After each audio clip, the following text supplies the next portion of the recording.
Welcome back, guys, to another episode of D-Tron Does It. Of course, I am D-Tron and I does stuff. And this week, we've got a new stroller, the Ready2Grow Stand and Ride Double Stroller.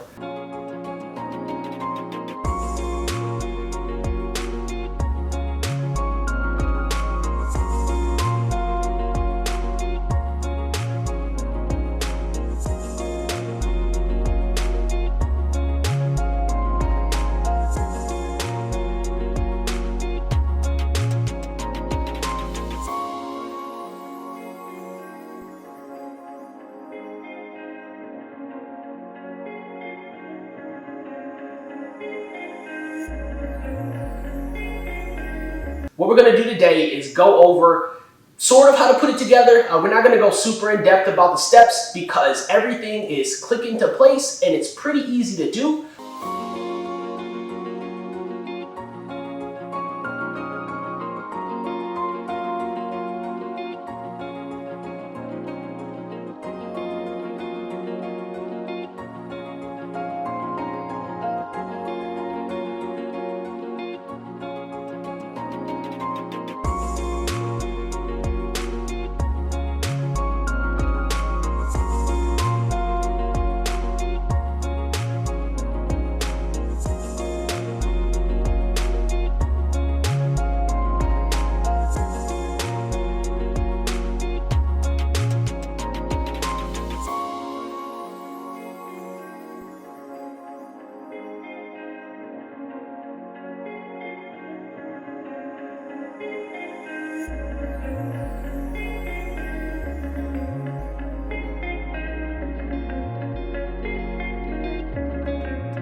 Initial impressions, once you get this thing out of the box and all put together, three things stick out. The first thing is size.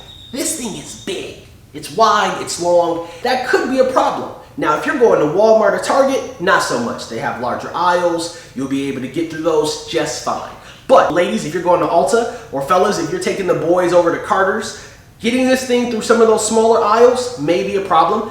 Could present you with some challenges. And so if that is a concern of yours, I would definitely go with a slimmer or a shorter stroller. The second thing that sticks out is how fluidly this stroller moves. Now, if you're taking it on a walk, if you're just walking around the neighborhood, if you're going on a trail, this thing has the ability to corner really well. It pivots much better than my current stroller, and it has a lot to do with the size of the wheels and the free motion on the front wheels. So if you're talking about just taking this thing out on a walk with the kiddos, it is going to be an easy to use stroller. The third thing, and probably most important for me and my wife, is the number of riding options. This thing has 12 different options to be able to put the kids in. So right now I have a 2-year-old and a 6-month-old, and so sitting in the seats as they come is exactly how we intend to use them. But as my 2-year-old gets older, we have the ability to have him stand in the back or even a booster style seat in the front. These things are important to be able to use this stroller for many years to come.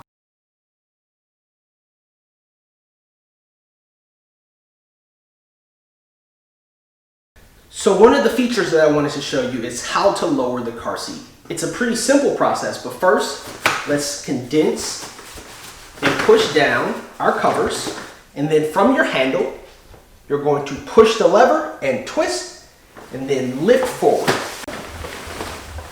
Now that you have it completely lowered, as you can see, the stroller is still pretty bulky. So if you have a Mustang or a Chevy Equinox, you're probably gonna have some space constraints when trying to leave this thing in the trunk of your vehicle. Now, if you have an Expedition or Explorer or something larger, you're gonna have no problem with keeping it in there, but as you can tell, it is still fairly bulky even when completely lowered.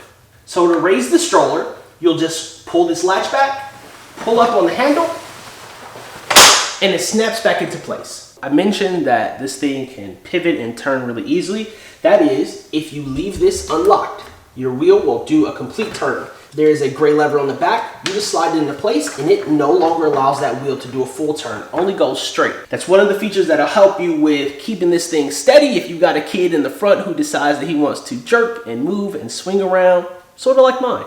Another feature that I think is going to be important for me is this parent tray. You would think that car strollers would be standard with this. When we bought our previous stroller, we had a difficult time finding ones that didn't have a flimsy cup holder or one that was attached just to one side for a single cup. And so having this tray where you can place your phone, your iced coffee, whatever sort of items you need is super helpful as a parent when you're out on the move. And not only do you get a tray for the parent, it also has a tray in the front for the kid sitting here. We live in Texas, it's hot. We like to bring water along on our journey or maybe some goldfish. A couple of different tray options there for them to be able to use when you're out again on the move. This is super convenient as a parent. I know it seems basic, but it is important.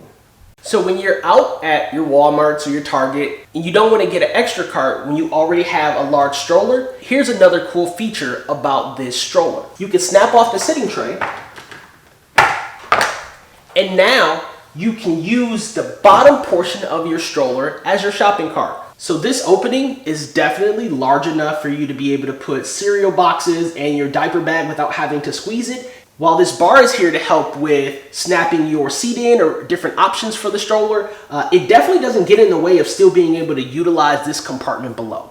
So the only drawback that I've seen so far with this Ready2Grow double stroller is this front seat. I have a very active 2-year-old. He likes to move around, shake, wobble. This thing has lots of play. Now, you can loosen it and allow the child to recline back, but when you draw it tight, there is still quite a bit of play in the seat. If you get someone up front that's moving around a lot, it could create some stability issues, but I think that's when you lock those front wheels to ensure that they're not going side to side and only going straight.